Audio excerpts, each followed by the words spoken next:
Class 11 की chemistry को मैं आगे बढ़ाता हूँ।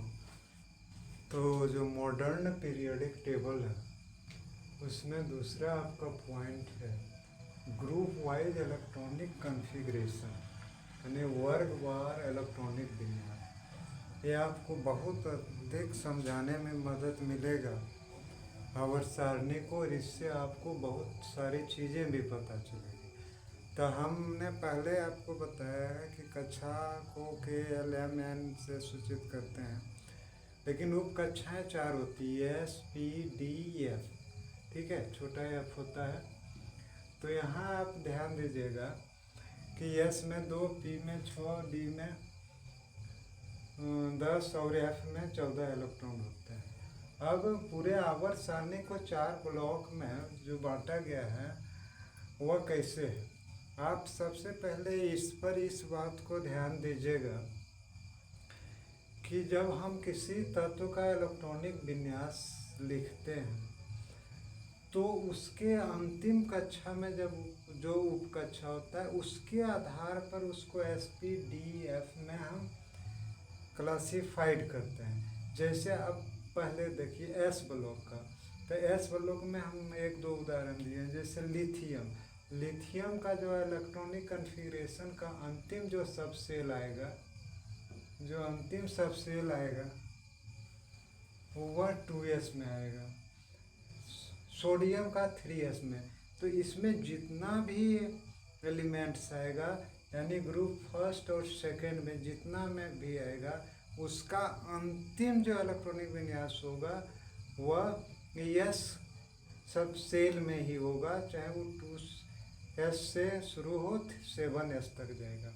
अब इस ब्लॉक के जो मेटल्स हैं उनका क्या है कि ये बहुत ज़्यादा एक्टिव है, बहुत अधिक अभिक्रियाशील होते हैं। सभी क्षारीय धातुएं होती है और मृदा क्षारीय धातुएं होती है, चाहे वो लिथियम हो, सोडियम हो, पोटेशियम हो जो। अब आते हैं हम पी ब्लॉक में। ठीक है, पी ब्लॉक जो है वह 13वें नंबर ग्रुप से 18वें नंबर तक है। ठीक है, तो इसको पी ब्लॉक में क्यों रखा गया है, मैं उनमें कुछ एलिमेंट्स का लिया है। तो उसका जो लास्ट सब सेल होगा वो पी सब सेल में होगा, चाहे वो 2p हो, 3p, 4p, 6p, 7p में। ठीक है, अब इस ग्रुप के जो एलिमेंट्स है उसको रिप्रेजेंटेटिव एलिमेंट, निरूपक जो तत्व कहते हैं, और इसको मेन ग्रुप एलिमेंट्स भी कहते हैं, मुख्य समूह तत्व कहते हैं। अब इसमें ध्यान दीजिएगा कुछ नाम भी जैसे 70th ग्रुप जो है उसके सदस्यों को हेलोजन कहते हैं, क्लोरीन, ब्रोमीन, आयोडीन, फ्लोरीन, ये सब। ठीक है, और 16th ग्रुप के जो एलिमेंट है उसको चालकोगण कहते हैं। ठीक है, ये नामकरण है। अब इस पीरियड में आप क्या देखेंगे, अगर इसके पीरियड में जाएंगे लेफ्ट और राइट तो धात्विक गुण घटता है, और अगर अप टू डाउन, ऊपर से नीचे आए ग्रुप में, तो क्या होता है, वह धात्विक गुण बढ़ता है। ग्रुप में ऊपर से नीचे जाएंगे तो याद रखिएगा धातु का गुण बढ़ेगा, अच्छा धातु मिलेगा, और अधातु में जैसे ऊपर आप जाएंगे नीचे से वैसा अच्छा धातु मिलेगा। अब हम डी ब्लॉक की बात कर रहे हैं जो तीसरे नंबर ग्रुप से 12वें नंबर तक था। तो इसको डी ब्लॉक में इसलिए रखा गया कि इसका जब हम इलेक्ट्रॉनिक कॉन्फ़िगरेशन निकालते हैं तो अंतिम सब सेल डी में होता है, चाहे वो 3d हो, 4d हो, 5d हो, 6d हो। अब इस डी ब्लॉक के एलिमेंट्स का है कि जितने भी एलिमेंट्स हैं सब मेटल हैं, इनका आयन जो होता है वो प्राय रंगीन होता है, उदासीन या कलरलेस नहीं होता है।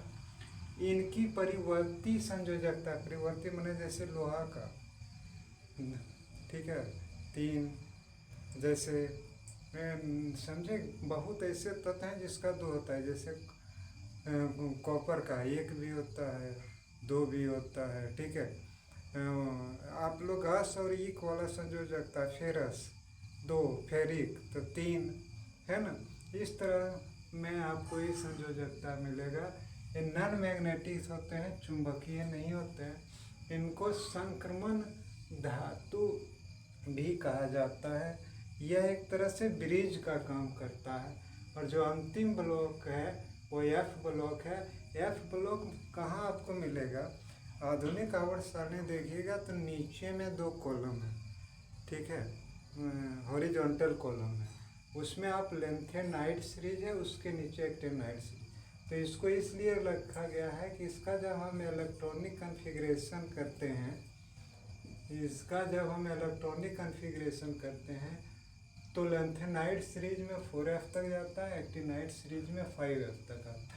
और ये एक्टिनाइट सीरीज का जितना भी एलिमेंट्स है सब रेडियो एक्टिव मेटल्स है, खुद अदृश्य किरणें छोड़ती है, जैसे यूरेनियम है ना। अब यूरेनियम के बाद का जो भी तत्व है उसको हम परा यूरेनियम, अल्ट्रा यूरेनियम कहते हैं। तो ये सब थोड़ा दुर्लभ टाइप का तत्व है।